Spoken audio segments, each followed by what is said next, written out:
लाहौर के सर्विसेज अस्पताल में मरीज बेयार मददगार एक वार्ड से दूसरे में मुंतकिल करने के लिए एम्बुलेंस सर्विस भी मौजूद नहीं है। ये क्या मामला है और क्या सूरत हाल है, जानेंगे डॉन न्यूज के नुमाइंदे नौमान लियाकत हमारे साथ मौजूद हैं। नौमान, बताइएगा आप। जी देखिए, जो लाहौर का सर्विसेज अस्पताल है, यहाँ पर सहूलियात का मजीद फुकदान जो है वो पैदा हो चुका है और ये छोटी एक मंजर यहाँ पर आई है जिसमें ये देखा जा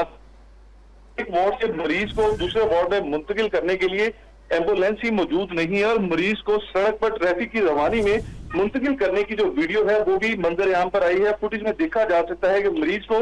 सर्विस लेन की बजाय मरकजी जेल रोड से ले जाया जा रहा है और वार्ड बॉय मरीज को बेड पर लेटाकर दूसरी वार्ड में मुंतकिल कर रहा है, जिसके बाद सर्विसेज अस्पताल जो की जो इंतजामी है इसकी जानिब से सहूलियात की फराहमी के जो दावे किए जाते हैं इस पर इसका पोल जो है वो खुल गया है और मरीज जो है वो काफी बरहम भी दिखाई दिए हैं, उनके लवाहिकीन भी। जी